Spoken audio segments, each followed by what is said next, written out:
guys, welcome back to Pop Culture Addicts. I am Tim, I am your host, and this is the show that is made by this nerd for all you nerds. So I'm glad you guys could join us tonight. Now, our guest tonight in the creator corner is somebody that has been a guest on our monthly RPG. But most importantly, she's an amazing indie artist who has made her name in chalk drawings of things of pop culture, like wicked awesome pop culture drawings. And if you're frequenting Comic-Cons in the Midwest, there's a very good chance you've seen her work. Now, she's also got a podcast that she's been working on. We're going to talk to her a little bit about that. So, and if you're not familiar with her, we're going to talk about her work. So you'll be able to find her on socials, find her website, and figure out all the cool things that you should be buying from her and supporting this amazing indie artist. Now, in our chat tonight, we're going to discuss her origin story, her fandoms, and how these influence her art, and other things as well. We'll have some fun. Now, if you're new here, take a moment to please click that like and follow button. I'd really hate for you to miss out on not only these cool creator content, but our other pop culture interviews as well. So at this time, I'd like your help to have me welcome, or help me welcome. Anyway, we're going to welcome a guest, and that's just the way it's going to work. I'm very excited to welcome back Beth Tobias, aka the Chalk Girl, to Pop Culture Addicts. Welcome to the show, Beth. Hi, thank you. What an introduction. I love it. Yeah. I was like that close to sticking the landing too. I was so proud of myself. I started thinking, you're doing it, Tim. You're doing a good job on this one. All right. You didn't start. Oh, crap. No, you did great. You did absolutely great. Thank you very much for having me. If you keep talking like that, we'll keep you around. All right.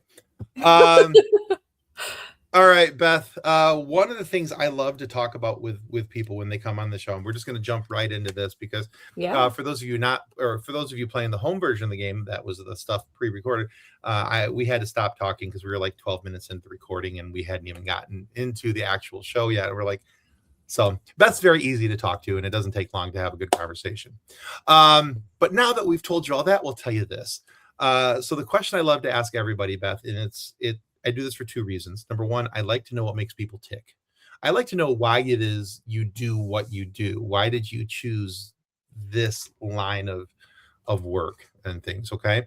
And then secondly, I'm a massive nerd and I like a good origin story for my heroes. And you are the hero of tonight's story. So in the story of the Chalk Girl, what made you say, I want to be an artist? I love all of that. That was great. Making me feel way more important than I probably am. So long story short, I've been drawing since I was really little. My mom and her dad and uncle are all artists. And I have two very athletic older siblings. So when they were on the court or on the field, I was on the sidelines with crayons and a coloring book and all of that stuff. Every youngest child with athletic older siblings knows what it's like to go to those weekend-long tournaments and needing to occupy yourself with something. Sure. So that's what we did. And it had kind of always been just something that I could do and B soon got good at. Like, I don't know really what other families did after dinner, but sometimes my mom and I would just hang out and color, and like you just kind of hone that over the years, and it slowly becomes a passion and you get slowly better. And then in school, you're like, ooh, I really like the way my project turned out compared to other kids' project. And it just kind of fuels you to go a little bit farther. In terms of chalk specifically, I was really bored when I was home from college one summer. And so I went out on my driveway and I said, it's a nice day outside. Let's play with some sidewalk chalk. And I drew the first Harry Potter book cover with the same Crayola chalk that anyone gets at anywhere. Okay. I did that. It stuck around for a week or two until it rained. And then I did a whole bunch of Pixar characters. I really wanted to be an animator or in the animation specter when I grew up. And so I was hooked on those characters and took photos of these drawings. The next summer, I applied for any job that I could get at Six Flags Great America in Gurnee, Illinois. And Okay. having gone directly to the entertainment department, I was like, utilize my artistic talents in the theater. I didn't really know how their theater production operated, but I was like, I can paint sets, I can do this, I can do that. Like, let me know if there's anything you can do. And they saw these pictures of my sidewalk chalk in a portfolio I had brought with me. And they said, can you draw Bugs Bunny? And I said, as long as I have a picture, I can draw anything. And so they made me a job where every day during the summer, I would go out on the midway and I would draw either the Looney Tunes characters or Justice League characters, or they also had rights to the Hanna-Barbera characters at the time. Nice. I would do one character or a collage or something every day. It would get washed down at night and I would do a new one the next day. So that's 5 summers of me just honing sidewalk chalk in front of thousands of people, like hundreds of thousands of people. And so that's where I really figured out that it was a cool medium. I learned how to use it, how to blend, how to make colors that you shouldn't be able to make because I would run out of certain things. And then that program ended. And another long story condensed rather short, I, on a whim, signed up for a comic convention. And I was like, I want to draw the characters that I want to draw. I want to see if the people resonate with it who are at these already like nerd malls, if you will. Yeah. I want to see if they like it and if they respond to it the same way that the guests at Six Flags had. And it turns out they did. And then about a month after my first convention, where we got very lucky by meeting some celebrities and they had posted pictures of me and tagged me on their Instagrams and social media. About a month after that, my husband and I looked at each other and were like, do we think we could turn this into a job? Could I do this full time? And so we made a company in 2016. And here I am celebrating 10 years later of the chakra.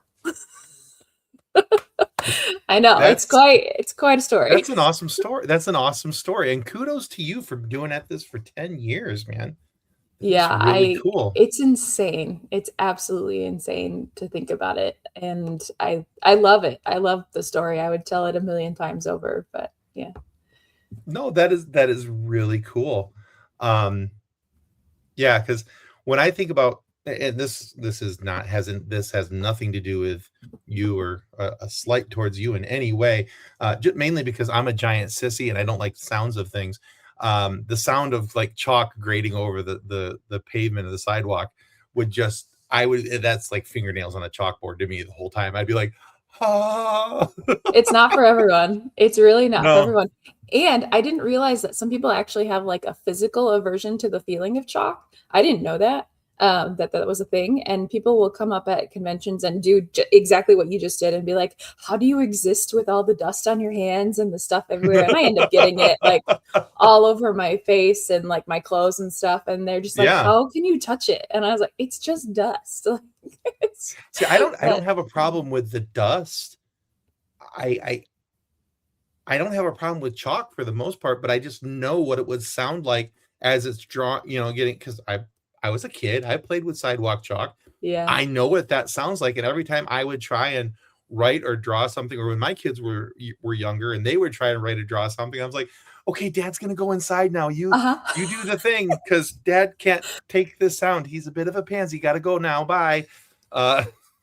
It's legit though. It's totally legitimate. And I don't know if it would be any different. It probably wouldn't be that much better, but I draw on a canvas. And so it's it's not the same feeling as drawing on asphalt or sidewalk. But I can totally understand why some people don't like that sound, that feeling. And even when I do certain techniques, like there's a whole bunch of different ways you can use chalk. And sometimes like my husband can't be in my studio when I'm drawing. He's like, yeah, I don't like that sound. I would think shading would do that because, you got to go back and forth and, I use my fingers for a lot of that. So it just sounds like. Oh, that would be better then. Okay. Yeah. Yeah. Okay. that is not nearly as painful or as I had imagined that in my head, and was already starting to get the creepy feeling down my spine. So, Uh-huh. okay, Uh-huh. all right. Well, that is a very cool story, though. I like the origin. I like how you discovered where. I like that you discovered your passion and you followed it to a career. I love hearing when people do that. It creates such a genuine feeling of excitement about not only who you are as a person, but also what you do and why you do it. And that makes me more uh, interested in your work, because there's always a difference when you can tell with people who are doing what they're doing because they have to or because they want to. There's a Yeah. difference. So, and it's very clear that you do it because you want to, and I just think that's awesome. So, I got really lucky too. I will say, just because we're talking about it right now, I think that my equation or my cocktail of success has come from a combination of skill and support. Not everyone has the second half. oh sure, A lot of people have sure, skill, but like not everyone gets the support of at least not. I mean, I have my family is very artistic in different ways. My dad is not a visual artist, but like he can kind of understand the idea behind getting an artist up and running. And so like I had a lot of support from them, and I also have a lot of support from my husband. So it's a team effort, it's a group effort through and for through. sure. Yeah. Well, I mean, you have to have a little bit of luck along the way, or you're not going to. Nobody makes it just on. I mean, everybody I've talked to, and I've by the time your episode airs, we're going to be over 300 interviews on this show, Amazing. and Amazing. every single person I've talked to, whether they're just starting out, as an author, or they've been acting, or a voice actor, a singer, producer, whatever they may be, they will tell you that there had to be a certain amount of luck that aligned with their skill. Yeah. And so it's okay to get lucky. It's okay to have that little bit of fortune shining on your shoulder. So that's Yeah. all right. Don't discredit that. That's an okay thing. So Well, thanks. yeah. All right, Beth, let's talk about fandoms. I Yes. I want to know, now you mentioned that your love for the Pixar Mhm. characters, and the first thing you drew was Harry Potter, and Mhm. but what is your favorite fandom? Like, if you had to walk into a room and say, I can only draw that right now, so that's what I'm going to draw because that's what catches my attention and makes me happy. What Yeah. is that fandom? Critical Role. If Nice. you've ever Okay. heard. Yeah, okay. Oh yeah. Yeah. Oh yeah. For those who don't know, it's a group of nerdy ass voice actors. That is their tagline. Who Uh-huh.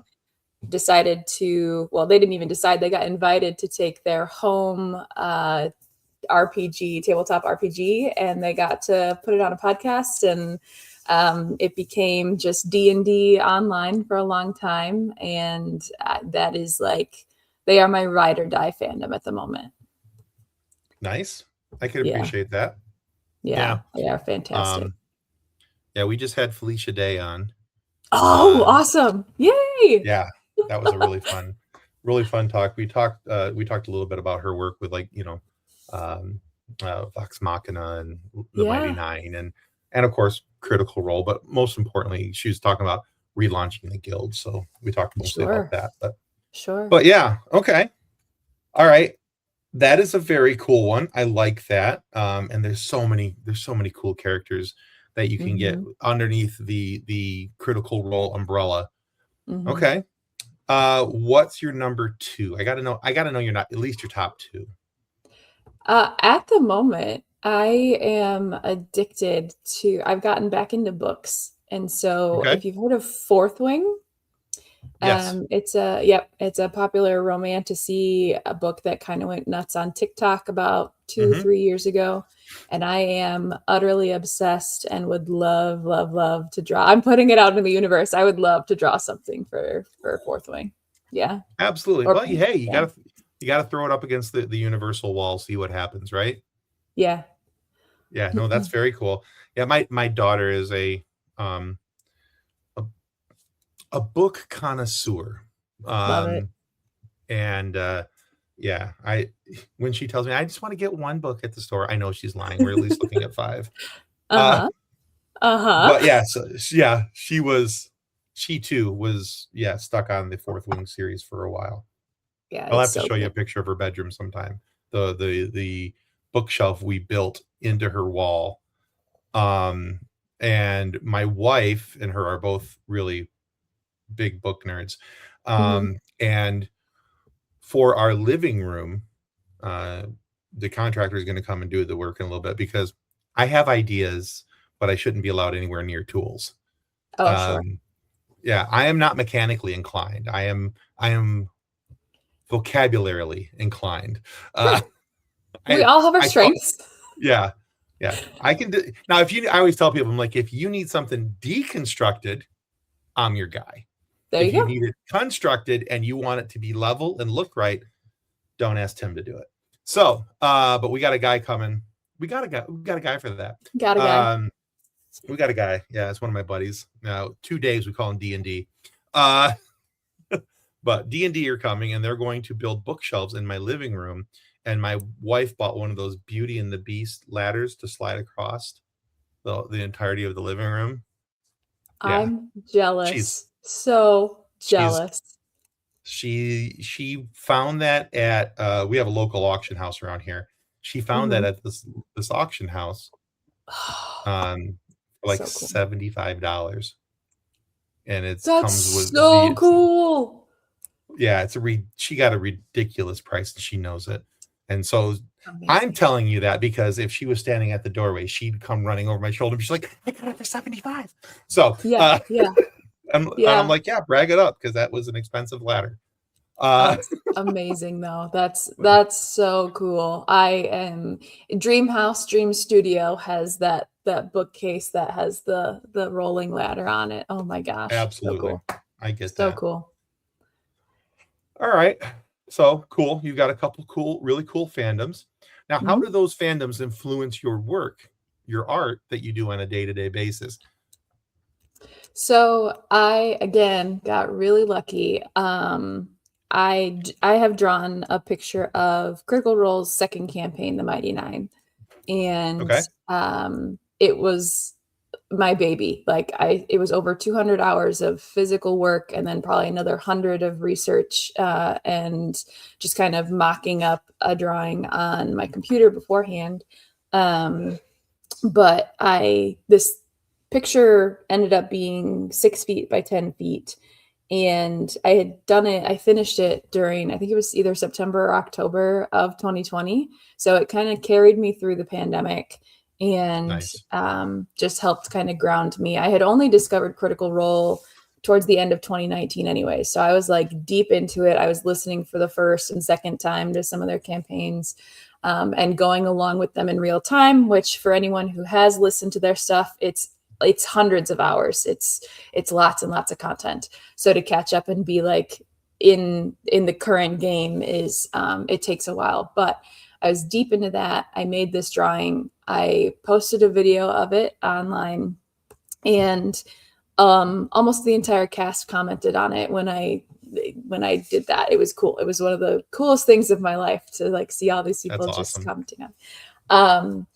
Flash forward to not this year, but last year at C2E2, they were all there, and I had a friend who got me in line, and I had it with me. I had the original, and I got to talk to Travis Willingham, who is one of their CEOs. And I just Hmm. said, hey, you guys have seen this thing that I have. It's so much cooler in person, though. If there's any chance that, like, before lunch, after lunch, before a panel, after a panel, could I just show it to you? Like, that would make my year. And he's Oh, like, yeah, yeah, absolutely. yeah, Yeah. sure. And he immediately talks to their event coordinator and he tells her the situation. And she brings me behind all of their signing lines. And we go into like this, every convention creates like a secret pathway for the celebrities so Right. that they don't have to walk through the crowds and stuff. And so she brings me back there And she tells another one of the staff, like, okay, that for the next 15 minutes, our mission is to bring each and every one of them out of their signing line to see this and to sign it. And I was like, you don't have to do that. That was not my thing. Like, this sounds Right. inconvenient. And there are all these people that are waiting in line. Like, please, that would make me feel so awkward. And she's like, no, this is what we're going to do. And I was like, okay. Okay, I'll stop arguing. So shout out to Brittany. But she made it possible where everyone got to come and see it, and I got to meet everyone. I got a photo with everyone, and they all signed this big picture. I forget cloud 9. I was on cloud 90. Like, it was one of the coolest days of my life. I can don't have imagine. the desire to meet a lot of celebrities, but like Critical Role was on the list, number 1, and so like it was just amazing. That being said, I told them when I drew it, I was like, I discovered a long time ago that this is the best and most me way I know how to say thank you. So for all the moments that when we are watching a movie or a television show or reading a book or getting deep into a comic lore, whatever it is that you're really nerdy about, like that feeling that you have in your chest when something cool happens, or like even for the sports fans out there of like when your team wins, like you have that feeling, you have that community kind of just gratitude and like, thank God I'm alive in a time of this. And I told Matthew Mercer, I was like, this is the most me and the best way I know how to say thank you. So thank you for the nugget of amazing just creativity that you've put out into the world, and for sharing it with us and taking the leap and doing the dive and all that. And so when I want to draw something or am reading or watching or whatever, like there is that pull inside that is like, I really want to draw this because it hits me in the same way.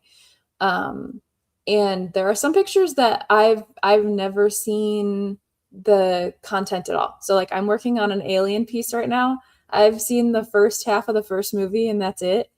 So there is definitely a different feeling when I'm working on those pictures that I do have a connection with.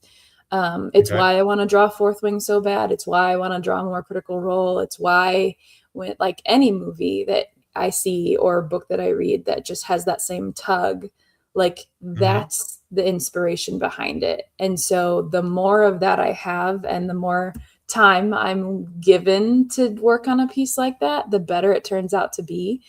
And so like trying to answer your initial question, like that feeling that we all get when we have like found our thing, or when we can rejoice with the people, when you want to be a part of that community, like that is what influences the drawings every day. That's a wonderful answer. I really, Thanks. no, seriously, it's a wonderful answer because it just reinforces to me that this is not just something you're doing because it's just something you're doing because it's something you love. And It really that is. again, I go back to, the difference between your heart's in it versus you have to do it. And there's people, and I think that you probably fall into this category where you're a little bit of column A, a little bit of column B. You have to do it because that's what your heart tells you to do. So you're doing this because I'm good at it. I enjoy it. This is what I love doing. And so, yeah. And now it's work, but it's the work you love. So that's awesome. Not many people can say that they do something for their job that they love. And so kudos to you for being able to do that. Thank you. All right. Well, with that thought in mind, we're never just one thing. Now, many people show their artistic abilities through a variety of different means. So for Beth, the chalk girl, what is a skill that you possess that only a few people know about? Another way for you to express your artistic abilities. Okay. In terms of art, I don't know if I've met a lot of people that can do this. I've definitely seen folks like on TikTok or something explain it in this way. This is why, are you familiar with the comic book character Echo? They had a show for it. She's like in the Oh, Daredevil yeah. realm. Okay. Okay. Yeah. Before they made the show, I haven't watched it yet, but she has been my favorite comic book character for a while because she can watch something. She can watch you play piano. She's deaf, but she can watch you do martial arts or watch you play the piano or watch you make a paper crane or something, origami, and then she can do it. It's kind of like I've seen how it's done. I can take that information and then I can recreate it. I can spit it back out. Okay. I have a little bit of that when it comes to arts and crafts and drawing and stuff like that. So I have made in the past. I have very little sewing experience, but I have made my friends one of one like stuffed animals that turned out pretty good because I looked at another stuffed animal and saw how like the seams were sewn and like I Okay. took this character and I kind of deconstructed it in my head and then put it back together over here and I had like nothing to go off of. I basically like made my own pattern. Or pottery. People say that like pottery it's more of a feeling than it is a visual thing. Like when you're actually throwing clay on a wheel, like you need to feel it and stuff. Like there's certain things that I've been able to do the first time around by watching someone else, and I think that's very, very helpful when it comes to um learning or drawing something new or using a new medium. It's just I think it's just a little bit easier for me to go like to do it on the first go around. Or maybe I just don't have that block in my head. I think a lot of people are like, "Oh, I could never do that," and I'd be like, "Let me try." There you go. Yeah, so I think that that very much helps, especially because when you think about it, I'm just a glorified human Xerox machine. I look at one picture, I put it in my head, and then it comes out as another thing. So I think that that helps me with that. And I love these questions, Tim. These are great questions. Well, thank you. I try. Every once in a Yeah. while, you get lucky. And real quick for our listeners, if you're enjoying this conversation, don't forget to click that like and subscribe button. Yeah. Click it. All right. So, Beth, you mentioned origami cranes. I have had a Mm-hmm. little birdie tell me that you're really spectacular at making these and that you Oh, do it my quite often. camera is terrible, but I can see it though. I hear you yeah. make these quite often at dinner tables. Yes. The little papers that come wrapped around your silverware. Yeah. I don't frequent bars. I don't go to pubs, but this is my bar trick. I can make a tiny paper crane out of these. I'm actually making. She won't see this thing until later. I'm currently making 40 of these for my sister because she turned 40. So I have Oh, cool. a small handful right next to me on this desk. Oh, I love it. All right. Yeah. Fantastic. Yeah. All right. Tell your sister 40 is no big deal. 50, Okay. you get up towards 50 and you rethink a few things. Like, where did that bruise Okay. come from? Why does that knee hurt today? So, a little more than you did when you were 40. Good thing So, she's a physical therapist. So she'll have a she's clue. pretty in tune. Yeah. There you go. All right. Now, Beth, you sell your art at shows, you sell your art online. What's the Mhm. best way for someone to speak with you, to reach out to you, to talk about having and commissioning you for a piece of art? So I love that question. Unfortunately, at the moment, my commissions are closed. However, you could still email me at thechalkgirl@gmail.com and we start a conversation. And it's very hard for me to, I know that people really want a price right off the bat. They want to know, that's usually their first concern. And Sure. I have to know all the details before I can give anyone any kind of price. So it starts a conversation of how big, with what medium, how many Hmm. characters. Um, I'm not really into drawing people's dead relatives or pets. That's not my thing. I know a lot of people do that, but I really only like to draw fandoms. You'd be surprised how many people are like, "This is really photorealistic. How about my mother?" And I'm like, yeah. Can you draw my Mima? Literally. No, I don't tend to do those things. But if we're talking fandoms and if we're talking something that you're passionate about, I also tend not to do a lot of sports ball stuff. There's enough of that in the world, but fandom stuff I'm all about. And we just have a conversation about that via my email. At the moment, it would go into a special folder, and we would contact you when my commissions open up. Okay, that's completely fair. I think it's good that you've placed some boundaries there, and not just the I don't want to draw your dead granny boundaries, but it's that true. just seems awkward. I get it, but I think it's good because I know a couple other artists who had to eventually get to a point where they'd have commissions open for so long, and they were dealing with tremendous burnout. Because they found out what happened, they were losing their joy, the joy of drawing, the happiness that they would get by going into their studio to do their drawings and everything. That was their happy place, but it was now, it was a drudge. It was, they'd have to force themselves to go in. But once they started setting boundaries as to, hey, I'm only going to have commissions open for this long. I'm only going to take X number of commissions, and put some limitations on things, that's when they started to enjoy their drawing again. Did you have a similar experience? It seems like. I'm currently digging myself out of that experience. Okay. So okay. That's why I have the boundaries right now. For a very long time, it was impossible for me to say no. I said yes to everyone and everything, whether it was a project I wanted to do or not. I just wanted the work, and you want to get your name out. And when you're new to this, every project feels like it's going to be the one that's going to send you off. That's going to rocket ship you up to the moon. Sure. And that's how you're going to get to where you want to go. That's not the case. And so I also take my time, and I also have a life outside of being an artist. Like sometimes I do more non-chalk girl stuff in a day than I do chalk girl stuff.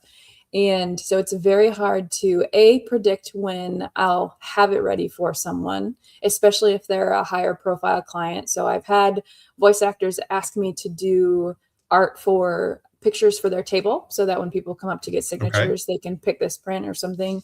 I've had other celebrities that I've met request the originals that I've done. And when you have all the time in the world, things go fast. But when there are things like I'm a caregiver for an aunt, I have to make sure that this home is livable. Like stuff like that. Like there's other things that kind of get in the way. So you lose track of time a little bit. Oh, sure. But yeah, I'm still working on this list of to-dos. It's right above my computer. I can see I'm getting close. I'm getting really close to being able to accept commissions, but I can still tell you that won't happen until 2027. So and that's there's fair. a lot Yeah, going absolutely. on. Yeah.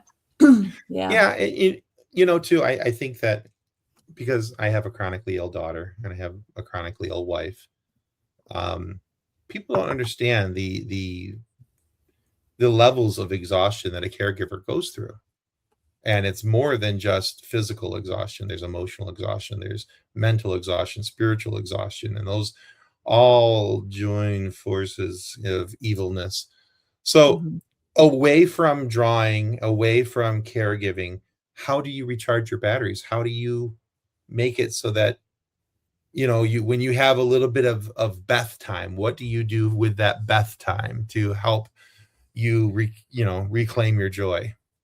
At the moment, I'm rereading the Fourth Wing series, so I just got into Iron Flame, and I literally have to hold myself back from doing that because I know that if I get started, there will be days when that's all I end up doing because they're so good. The books are so good. Love it. Other than that, I play D&D. I have a group that I have been playing with since 2019, and we are Nice. lucky that our schedules are flexible enough to at least play twice a month, if not once a week. So we're very lucky to be able to do that and to have the place to do that. That recharges some batteries. I really wish that I could get back into running. I used to do like 5Ks, 10Ks, half marathons. And I have a chronic back issue from drawing on the ground for so many years.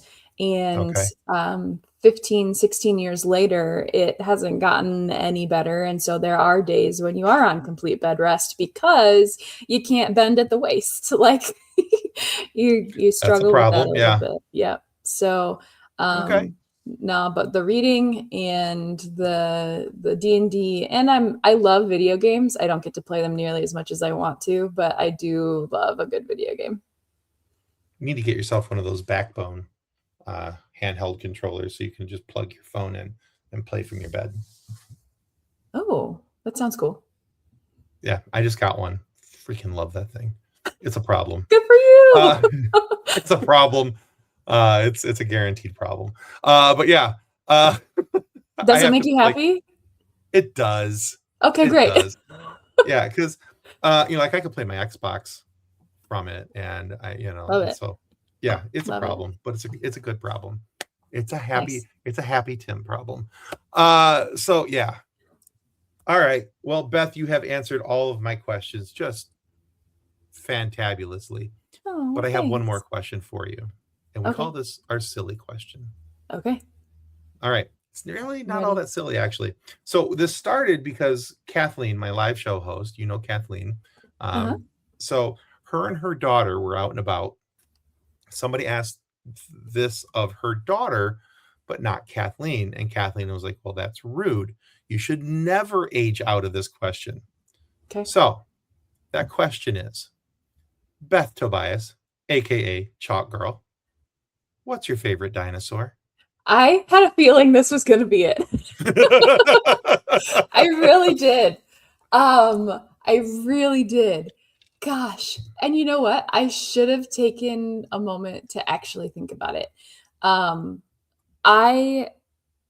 my limited knowledge of dinosaurs, I would say everyone, like all the people that watch like Jurassic Park and stuff, you're afraid of the little raptor guys. They're speedy and they're quick and they come after you and they could just tear you apart. Kind of reminds me of like all the what was it in oh my gosh, why am I gonna forget the sci-fi movie with Alan Rickman and gosh, the Galaxy Quest. Like when they're on the planet and like all the little guys come over the hill and they just like tear each other. But I think the raptors are pretty cool. That's fair. My first answer went to like a pterodactyl. Those things had to be pretty cool. But I think the raptors are like, I would fear them significantly. I'd fear most dinosaurs, but I would fear the raptors the most, and they're probably cool. Yeah. Can I ask you pterodactyls? Oh, because they can just like swoop down and eat you. Well, you never hear it pee. Oh, got it. That too. Can I ask you a silly question in return? Absolutely, 1000%. Okay, I literally just did this with a friend. We just went through a whole slew of them because I guess it's becoming a trend now for nurses and folks that have a workplace where there's kind of a common area to put a question on a whiteboard, and people will just ask for suggestions on TikTok and stuff. But my question, let's see. I'm going to ask you if every animal in the world was the size of a Labrador, which one would you be most terrified of? The honey badger. Okay. Because that thing on its own, as the size as it Uh-huh. is, it has zero craps to give about anything. And now you Uh-huh. make that thing bigger Uh-huh. and it has that same level of ferocity. Yeah. I'd have to go with honey badger. Yeah. My Honey first badger for 1,000, inclination Alex. my first inclination was a mosquito. I'd be very terrified of a Oh. Labrador-sized mosquito. Oh yeah, because But that nozzle has to be like, mhm. Mhm. yeah, that Um I hadn't thought about that. and Kyle, my husband, said a chihuahua. Yeah.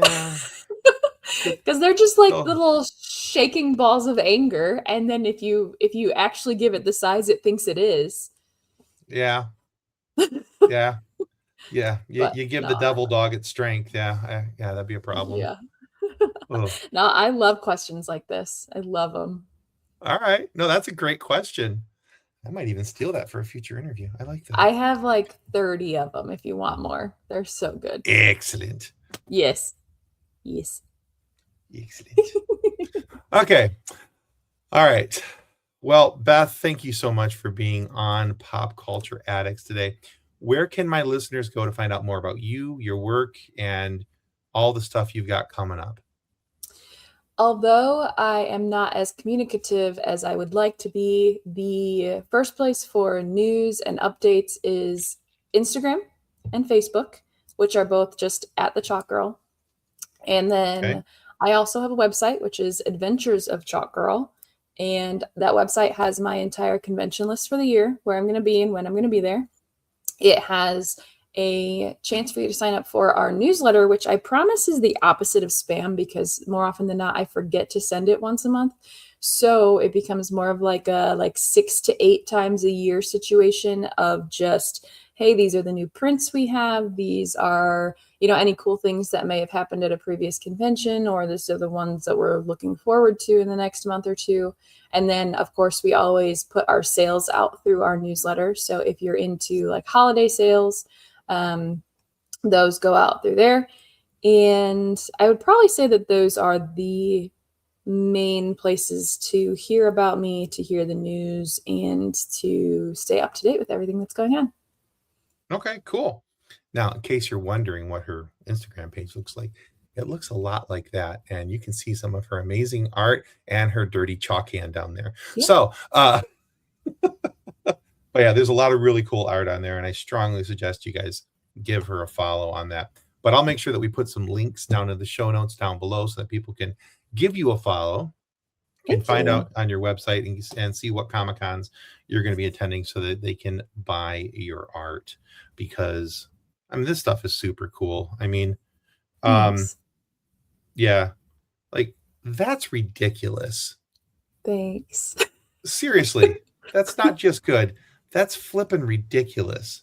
And I say that not only because it's cool and it's dueling Magnetos, but I also can't draw anything other than an oval and a square. So yeah, so for it to be able to be that detailed, I think is always just like really cool. So I yeah, believe everyone is an artist. You have more potential than you think you do when it comes to drawing. that's adorable, but no, I do not. But no, I I do believe in not. you, Tim.